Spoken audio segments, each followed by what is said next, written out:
ஸ்ரீ போகர் வாழ்வியல் சித்தாந்த மையத்தில் இருக்கும் அனைவருக்கும் வணக்கம். எல்லாரும் எப்படி இருக்கீங்க? சூப்பராக இருப்பீங்க.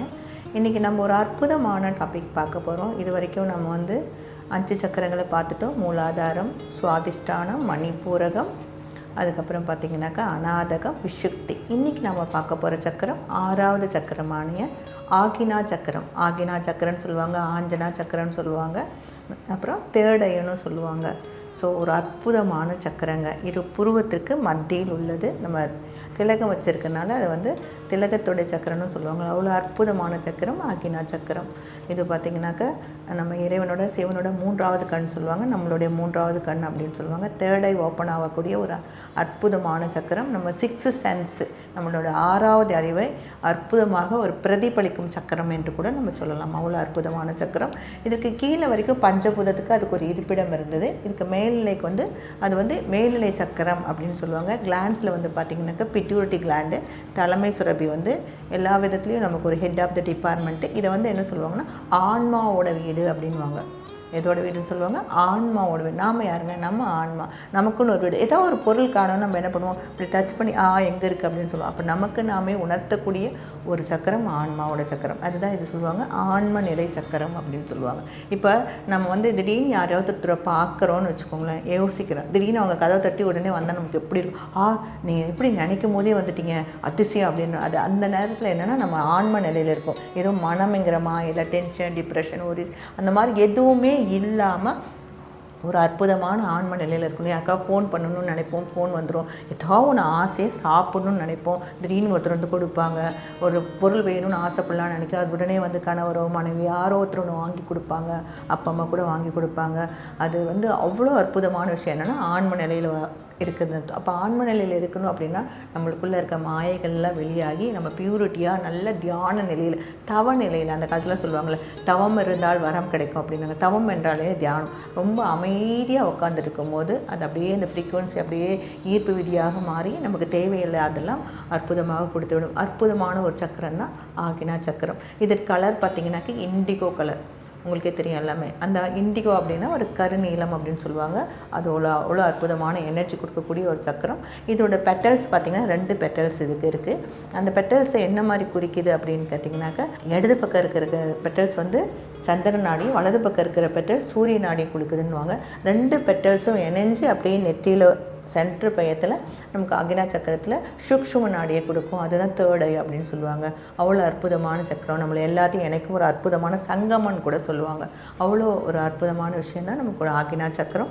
இது பார்த்திங்கனாக்கா எல்லாரும் ஹெட் ஆஃப் த டிபார்ட்மெண்ட், ஒரு நிர்வாகம் பண்ணக்கூடிய டேலண்ட் உள்ள சக்கரம், தெய்வீகமான சக்கரம், ஆன்ம நிலையில் உள்ள சக்கரம். தேர்ட் ஐ ஓப்பன் ஆகிடுச்சுன்னு நமக்கு என்னது நிறைய விஷயங்களை நம்ம கற்றுக்கிட்டே இருப்போம், கற்றுக் கொடுத்துக்கிட்டே இருக்கோம். அது அப்படியே ஃபுல்ஃபில்னஸ். இப்போ ஒரு சமையலில் பார்த்திங்கன்னா நல்ல சமையல் தெரிஞ்சவங்களும் அந்த வாசனையை வச்சுட்டே பார்த்திங்கன்னா உப்பு எப்படி இருக்குது, காரம் எப்படி இருக்குதுன்னு அவ்வளோ அற்புதமாக சொல்லிடுவாங்க. அப்படின்னு அந்த சமையல் அவங்க நேசித்து அதில் நிறைய நுணுக்கங்களை தெரிஞ்சு அதில் ஒரு முழுமை பேர் அடைஞ்சிட்டாங்க.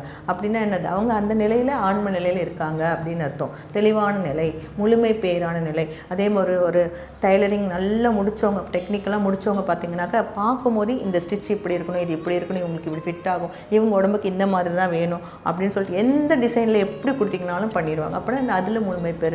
எந்த ஒரு கம்ப்யூட்டர் டெக்னாலஜி நல்லா தெரிஞ்சவங்க கேட்டிங்கன்னா என்ன மாதிரி எது எங்கே எப்படி போனாலும் கண்டுபிடிச்சி உங்கள்கிட்ட சொல்லிடுவாங்க.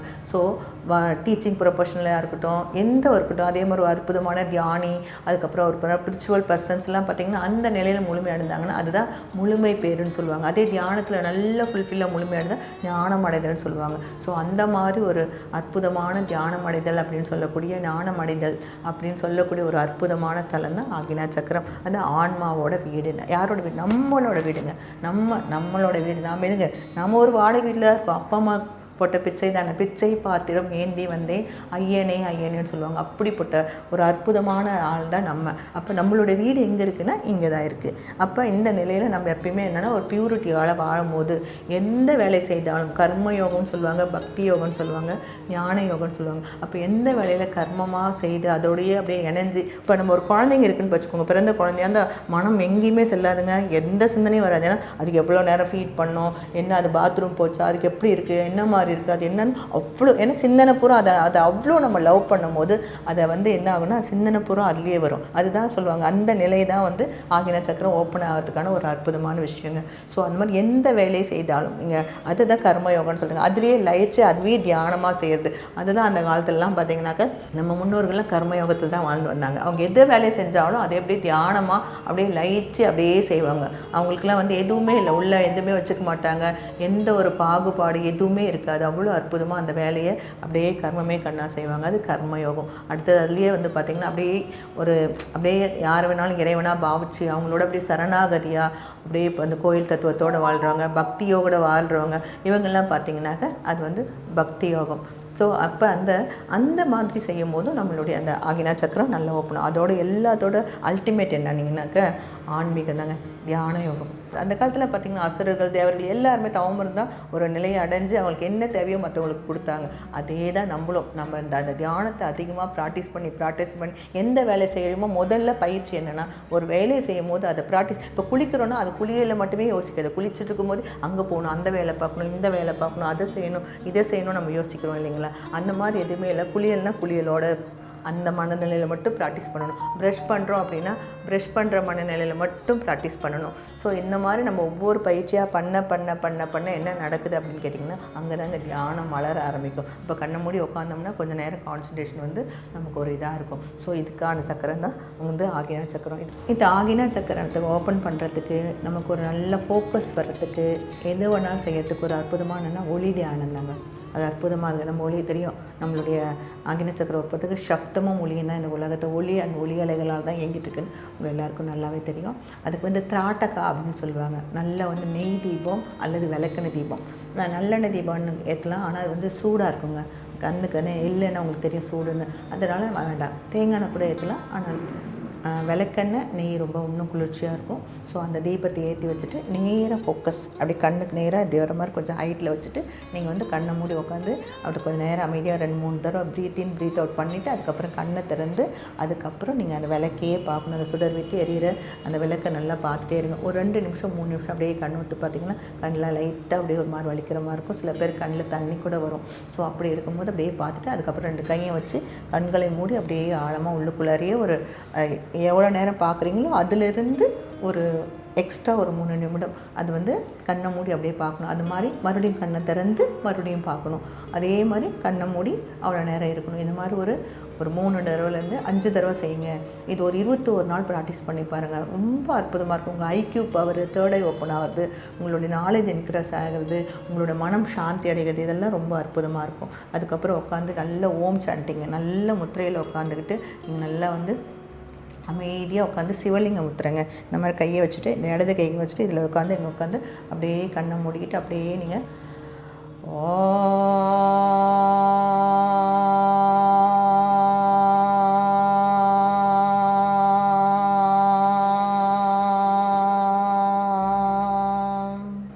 நல்லா அதுவே ஒரு பிராணாயமங்க. அந்த ஓம் சாண்டிங்கே உங்களுக்கு அப்படியே நல்லா மூச்சு நல்லா இழுத்து அப்படியே கீழே வரைக்கும் முடியும். ஸோ இந்த மாதிரி நீங்கள் வந்து ரெகுலராக ப்ராக்டிஸ் பண்ணும்போது நல்லா ஆகினா சக்கரம் ஓப்பன் ஆகும். இது எதனால் தடைப்படுது பார்த்திங்கன்னா ஈகோங்க. ஈகோனாலே சொல்லுவாங்க எரேஸ் த கார்டு, கடவுள் தன்மையாக போயிடணுவாங்க. எதுக்கு எடுத்தாலும் தலைமை பொறுப்பு, நான் தான் ஹெட் ஆஃப் த டிபார்ட்மெண்ட்டு, என் பேச்சு தான் கேட்கணும் அப்படிங்கிற அகங்காரங்க. அதுவும் வீட்டில் வந்து ஒரு பணத்தாலேயோ இல்லை வந்து ஒரு பதவியில் பெருசில் இருந்துட்டாங்களோ சொல்லவே வேண்டாம். அவங்க வந்து அடுத்தவங்களை அடக்கி உட்கார வைக்கணும். அந்த ஈகோ வரும்போது என்னன்னா அந்த சக்கரம் தடையாகுது. அதனால் என்னதுன்னா கோபம் ஜாஸ்தியாகி எதுக்கு எடுத்தாலும் கோபம் வரும்போது உடம்புல ஏகப்பட்ட வியாதிங்க, BP, sugar, nerve system, paralytic attack, brain சம்மந்தமான டிசீஸ் அந்த மாதிரிலாம் நிறைய வருது. ஸோ அப்போ நம்ம இதை ரெகுலராக மன சாந்தி அடைஞ்சு அமைதியான பிராணாயாமம் ரெகுலராக பிராணாயாமெல்லாம் செஞ்சுக்கிட்டு மனதை அமைதி வச்சுக்கிட்டு நல்லா தியானம் பண்ணிவிட்டு கொஞ்சம் வாக்கிங் நல்லா அப்படியே அடிக்கடி போங்க. கடலோரம் அப்படியே வாக்கிங் மாதிரி போயிட்டு வாங்க. நல்ல நேச்சுரல் பிளேஸில் போங்க. எங்கனாவது அப்படியே அமைதியாக போயிட்டு அப்படியே ரசிங்க. வாழ்க்கை நம்ம எதையும் கொண்டு வரல, எதையும் கொண்டு போக போகிறது இல்லைங்க, எல்லாத்தையும் விட்டுட்டு தான் போகிறோம். அப்படி ஒரு அற்புதமான அந்த வாழ்க்கையை தான் நம்ம கொண்டு வந்திருக்கோம். ஸோ அதனால் எதுவுமே நிரந்தரம் இல்லாத ஒன்றை நினச்சிக்கிட்டே நம்ம வந்து டென்ஷன், டிப்ரெஷன், கோபம், உணர்ச்சி வசப்படுறதெல்லாம் விட்டுட்டு ரிலாக்ஸாக பண்ணிக்கிட்டு இந்த மாதிரி தியானம் பண்ணிக்கிட்டு நல்ல ஆரோக்கியமான உணவுகளை சாப்பிட்டுக்கிட்டு நல்ல யோகா பண்ணிக்கிட்டு வந்து பாருங்கள். உங்கள் வாழ்க்கை மிக மிக அற்புதமாக இருக்கும். ஸோ இதெல்லாம் ப்ராக்டிஸ் பண்ணி பாருங்கள். ரொம்ப ரொம்ப அற்புதமாகும். நம்ம அடுத்த சக்கரத்தில் நம்ம வந்து சகசிரகார சக்கரத்தை பற்றி அற்புதமாக பேசுவோம். அனைவருக்கும் நன்றி.